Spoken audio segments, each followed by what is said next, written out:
Regresamos entonces con el economista César Peña Aranda, director ejecutivo del Instituto de Economía y Desarrollo Empresarial de la Cámara de Comercio de Lima. Muy bien, buenas noches, César, gracias por estar con nosotros. Encantado, un gusto estar en el programa. A pocos días de terminar el año 2012, cuéntanos un poco cuál es tu balance. Mira, habría que decir que a pesar de la coyuntura internacional muy difícil, pocas veces se presenta una coyuntura internacional donde simultáneamente los países desarrollados, los líderes de la economía mundial, enfrentan problemas. Una economía europea recesada y probablemente con dificultades de poder salir en el corto plazo. Inclusive hay dudas si en el mediano plazo puede con facilidad enfrentarlo. Una economía como la norteamericana creciendo muy poco, lentamente, tiene un gran problema pendiente que es lo que se ha venido a llamar el abismo fiscal.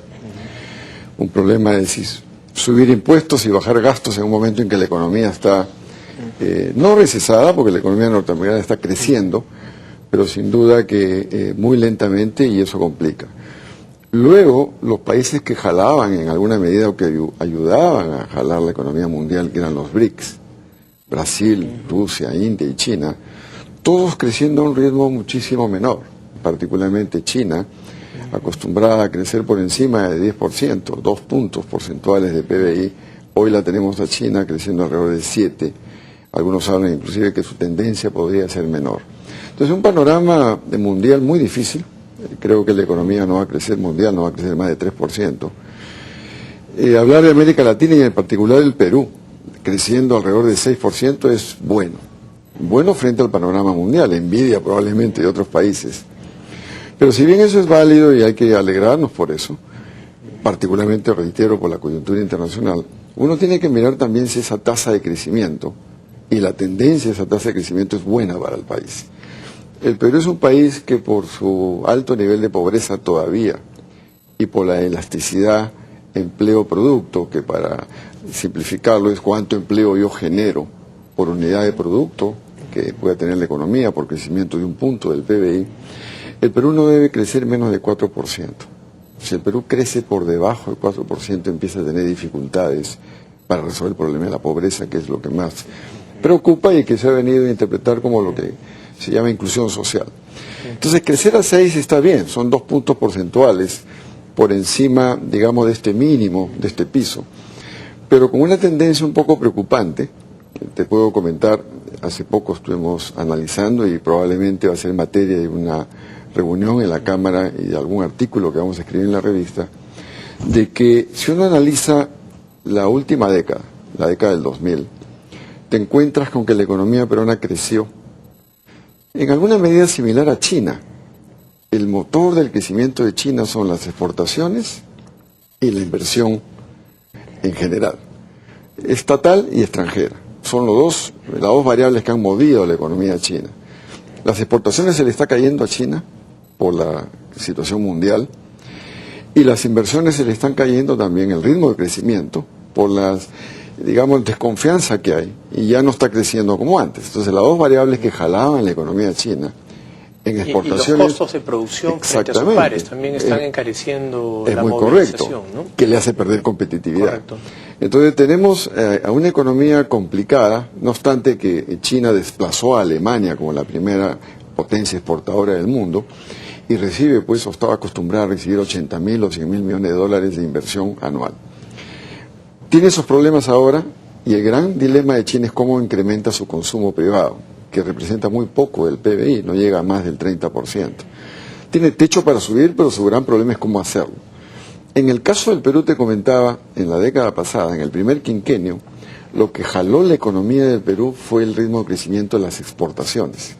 Crecieron a un ritmo bastante interesante, la apertura de la economía, los tratados de libre comercio, y más bien la inversión no crecía mucho, lo mismo que el consumo privado, la inversión y el consumo privado. En la segunda mitad de la década pasada, la década del 2000, las exportaciones empiezan a caer, inclusive hubo un año negativo, sin mencionar, por cierto, el año 2009, que fue muy duro, pero la inversión empezó a crecer fuerte, 2 dígitos de crecimiento anual, altísimo, salvo el 2009, que por la crisis mundial cayó muy fuerte, y por eso cayó también la economía.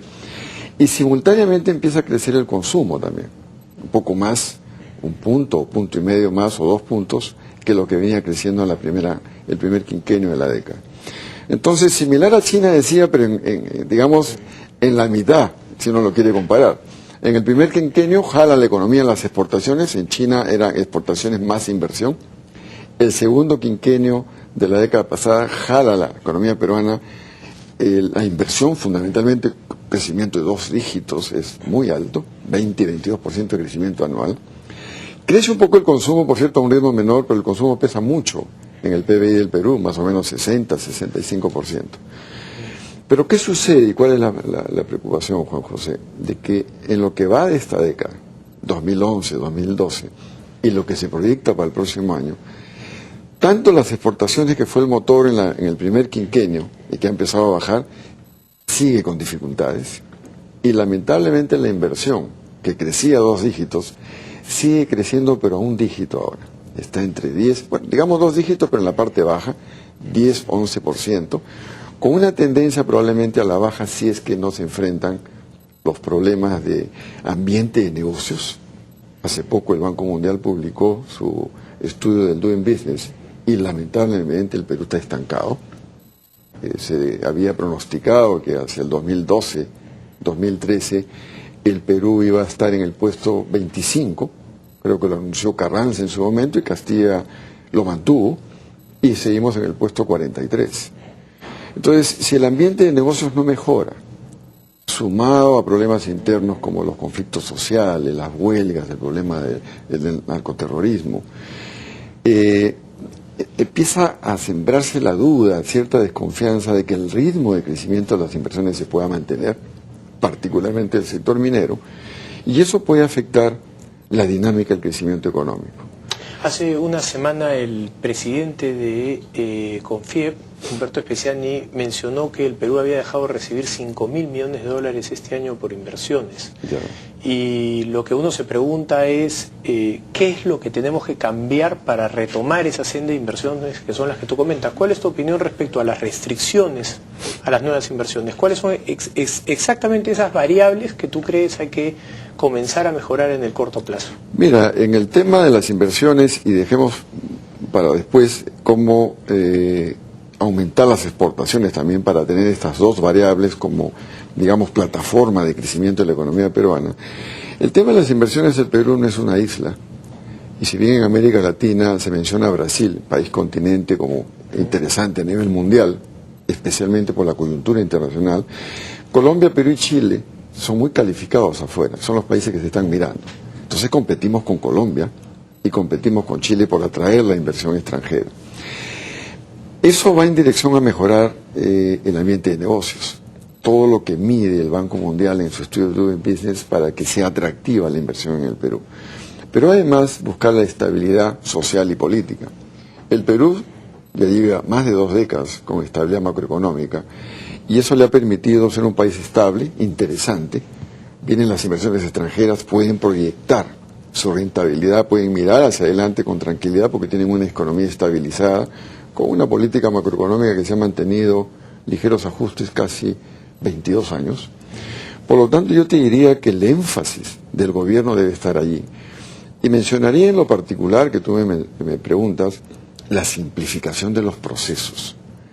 Parece que los peruanos tenemos una tendencia a complicar las cosas, nos encanta la regulación, un poco contradictorio con los que creemos en la economía de mercado.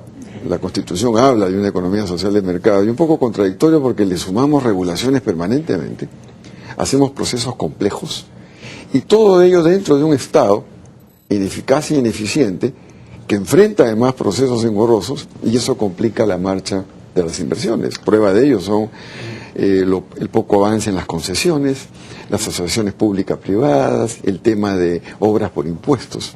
Si logramos agilizar esto, si logramos simplificarlo, aseguraría que el Perú podría retomar a mayor ritmo las inversiones, la tasa de 2 dígitos, pero pegado más a 30, 20%, que al ritmo que vamos hoy, y evitar una caída de las inversiones. Mencionaste, y me parece muy interesante que lo hagas, a Colombia y a Chile como nuestros rivales, entre comillas, naturales, respecto al atraer más inversión.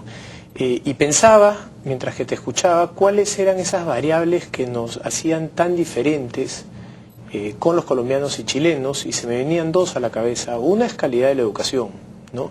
Y la otra son instituciones. Colombia y Chile son dos países reconocidos por la calidad de sus instituciones. No sé qué te parece a ti, pero el problema es que para mejorar la calidad de las instituciones necesitamos de consenso político. El partido de gobierno a discreción no va a cambiar solo la calidad del Poder Judicial, del Congreso, de la tecnocracia. Son cosas que van mucho más allá de un solo gobierno.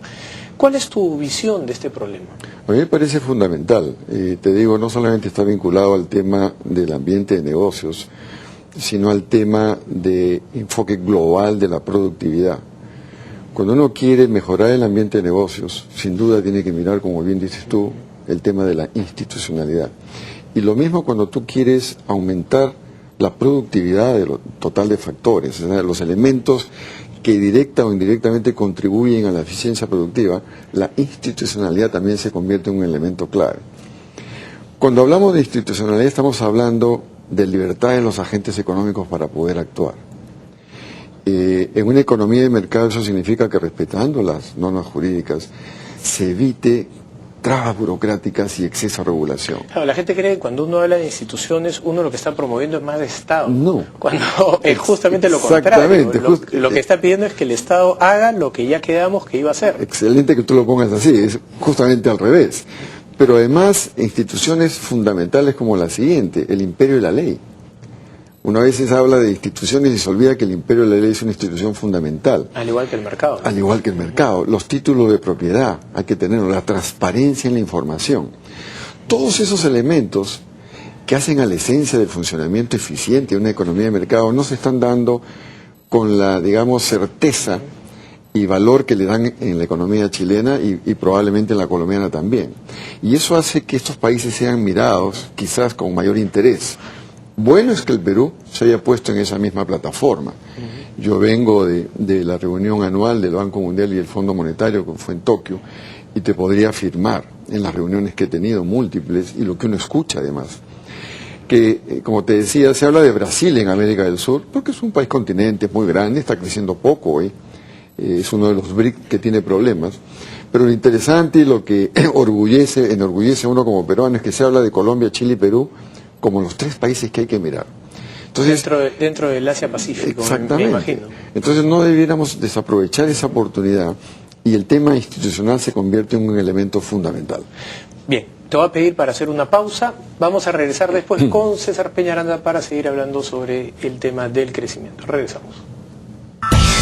Bien, regresamos con César Peñaranda, economista, director ejecutivo del Instituto de Economía y Desarrollo Empresarial de la Cámara de Comercio de Lima. César, al conversar en el segmento anterior, mencionabas el tema de la productividad como algo esencial, central para el crecimiento. Antes de pasar a preguntas que van a estar relacionadas a la productividad, me gustaría que nos expliques y les expliques a nuestros televidentes por qué la productividad es un factor clave en el crecimiento de largo plazo. Mira, cuando un país mira hacia adelante y trata de tener un crecimiento alto y sostenido, por lo general uno piensa inmediatamente en la mano de obra, por cierto, capacitada, y piensa también en el capital. Dos elementos, dos factores claves. La combinación de ambos, vía la tecnología, te permite crecer y alcanzar un ritmo de crecimiento. Pero igual o más importante que el factor trabajo y el factor capital, está la productividad total de factores que llamamos los economistas, que es en qué medida contribuyen con la eficiencia productiva todos aquellos elementos que directa o indirectamente intervienen en el proceso productivo. Caso concreto del Perú. Hay un prerequisito para poder aspirar a crecer, que es la estabilidad macroeconómica. Ya lo hemos logrado, tenemos 2 décadas y un poco más, creciendo con una política macroeconómica sana. Pero la política macroeconómica por sí mismo no incrementa la productividad, te da la base para crecer tranquilo. Y la productividad se convierte en un elemento fundamental para aspirar a tasas más altas y sostenidas. ¿Qué implicamos con eso? Que de paso es un problema que están enfrentando la Unión Europea, se quedaron rezagados en productividad, en alguna medida los Estados Unidos, pero es un país que encuentra otras rutas de salir adelante. 6 elementos o 7 uno tendría que tener muy en cuenta para aumentar permanentemente la productividad y que debiera convertirse en política de Estado, en una estrategia integral. Una es la que conversamos hace poco, consolidar la institucionalidad en el país. No voy a detallar porque lo acabamos de conversar. La segunda es mantener la apertura de la economía y continuar con los tratados de libre comercio, que te sirven no solamente para ampliar el comercio, sino como plataforma de inversión, porque aquellos que no tienen tratado de libre comercio con otros países miran con interés Perú, porque con base en Perú pueden salir a exportar a otros países. Y respecto a la productividad, añadiríamos que permite el ingreso de conocimiento, que viene además con inversión. Exactamente, ¿no? Porque si tú te abres al mundo, firmas tratado de libre comercio y viene la inversión, bien dices tú, viene atada a tecnología de punta, que nos lleva a otro elemento más, que es el nivel de educación del Perú, digamos que el nivel del capital humano, que conlleva reforma. La calidad de la persona educada, digamos. Pero no solamente cuando hablo de capital humano estoy pensando en la educación a todo nivel, sino también en nutrición, los 5 primeros años del niño es fundamental, y en el programa de salud. Eso va muy de la mano con el tema de innovación. Para incrementar la productividad es necesario permanentemente preocuparse de la innovación, ciencia, tecnología, y el Perú es conocido, invierte poquísimo.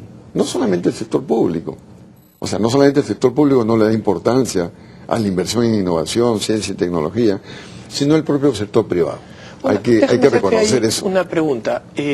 Conversaba hace pocos días con un economista y me decía que él escuchaba en el Perú mucho hablar sobre el tema de la innovación y él se preguntaba, y me transfería su pregunta, me decía, ¿por qué un país que está tan alejado de la frontera tecnológica piensa tanto en innovar cuando es más rentable por dólar invertido imitar, que es además lo que hicieron los países del sudeste asiático? ¿Cuál sería tu respuesta? Yo estoy totalmente de acuerdo. Inclusive, cuando hablo de innovación, ciencia y tecnología yo lo dejaría un poco más rezagado. El Perú no puede pretender liderar el cambio tecnológico ni el pensamiento científico.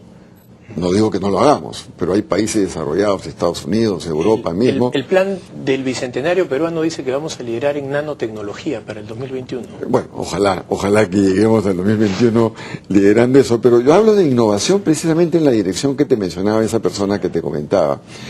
Veamos lo que hay en el mundo y adaptémoslos, innovemos a la realidad peruana buscando ser más competitivos. Desde ese punto de vista, son prácticas que van a acelerar nuestro proceso de productividad rápidamente y vamos a hacer lo que se llama un catching up, ¿no? Exactamente, tomar lo que ya está, ver qué cosas está en el mundo, los países asiáticos, Europa, los Estados Unidos, la misma América Latina, y ver cómo esa investigación que han hecho, esa tecnología que están utilizando, la innovamos, la adaptamos a la realidad peruana y la utilizamos. Eso está faltando.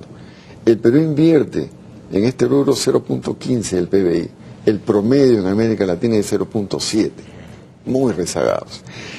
¿Qué otros elementos, Juan José, hay que tener en cuenta para elevar la productividad? La infraestructura. Es poco menos que imposible pretender ser competitivo si no tienes una infraestructura adecuada. Puertos, aeropuertos, caminos de penetración, telecomunicaciones, en fin, todo. Y ahí las asociaciones público-privadas pues son una solución tan sencilla, rápida, fácil y además económica, porque como van a haber agentes privados va a haber un interés porque sea eficiente, ¿no? Por eso mencionábamos hace un momento la trascendencia que tiene agilizar, simplificar los procesos para que asociaciones públicas privadas empiecen a caminar. El sector público no puede por sí solo hacer frente al déficit de infraestructura que hay. Nosotros habíamos calculado para los próximos 10 años alrededor de 60.000 millones de dólares. Hace poco salió un estudio no sé si de AFIN, que calculaba 85.000 millones. Sea 60.000 o 55.000 o 85, es una cantidad muy alta que el sector público no lo puede acometer por sí mismo. Ergo, eso requiere la presencia del sector privado nacional y extranjero, vía concesiones, vía asociaciones públicas-privadas, vía impuestos por obras. Hay formas, hay que imaginarse otras, podría ser, pero lo importante es cortar ese déficit y eso va en beneficio del incremento de la productividad. Pregunta entonces de rigor, ¿qué es lo que tiene que hacer el Perú para ir por la senda de la productividad. Quisiera añadir en paréntesis una data.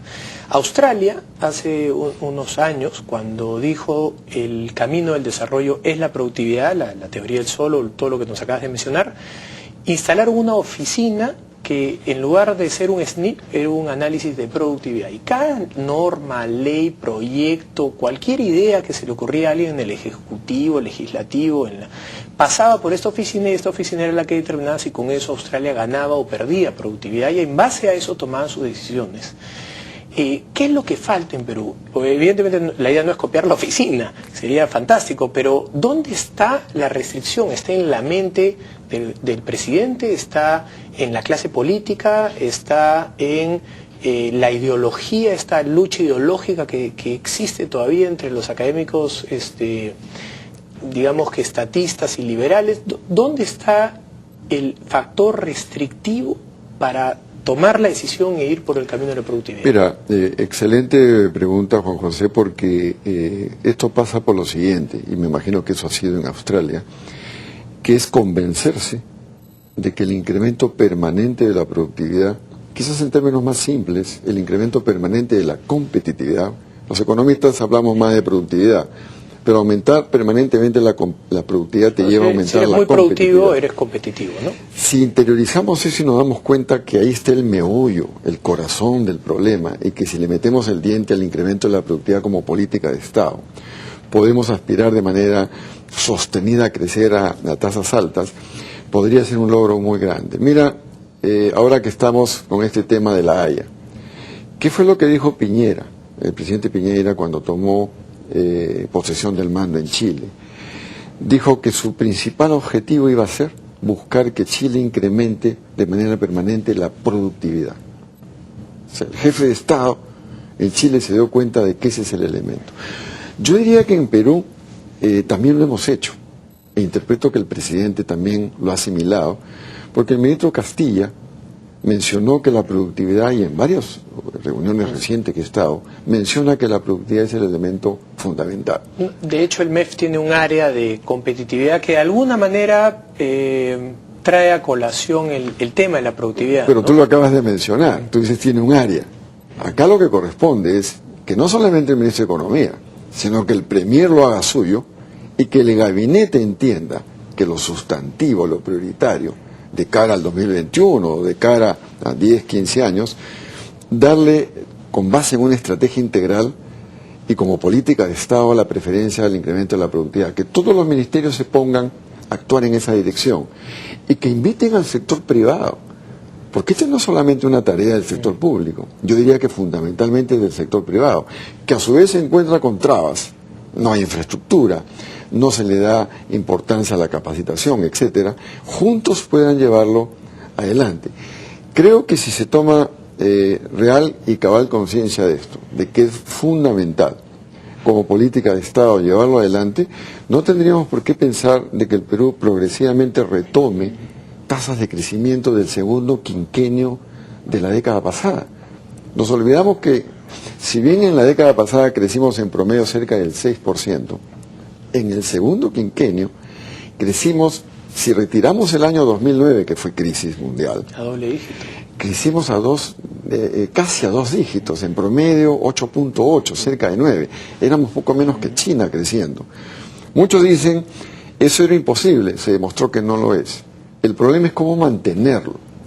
Hoy estamos creciendo y estamos contentos de mantener un crecimiento, nos ayuda a enfrentar la pobreza, pero son 2 puntos porcentuales o más que son frente a lo que veníamos creciendo. Y con el peligro de que este 6% promedio pase a 5%, dependiendo cómo vaya la coyuntura internacional y la propia situación interna. Porque más va a pesar el próximo año hacia adelante lo que hagamos en el país que la coyuntura internacional. Estados Unidos va a recuperarse. Comentábamos de que tiene elementos, inclusive a futuro, que lo van a sacar a un ritmo más rápido. Europa, un par de años va a salir. Sigue siendo un país, un continente desarrollado y va a salir. Japón igual. Entonces la pregunta es cómo países emergentes como el Perú mantiene no solamente el 6%, sino lucha y busca un crecimiento mucho mayor para en corto plazo vencer a la pobreza, esto que hemos acuñado de la inclusión social, que es vencer la pobreza, generar empleo productivo, porque al final la pobreza es un problema de ingresos. Si generas empleo productivo adecuado, generas ingresos y, por cierto, sacas a la gente de la pobreza. Obvio que eso pasa por tener un capital humano adecuado. Por eso es que le doy una importancia capital, con mirada hacia el futuro, a la productividad como política de Estado. Muy bien. Te agradezco muchísimo, César. Un placer. Presencia, ha sido un placer conversar contigo. Igual. Y esperamos verte pronto. Encantado. Gracias. Claro que sí. Bien, vamos a una pausa, regresamos.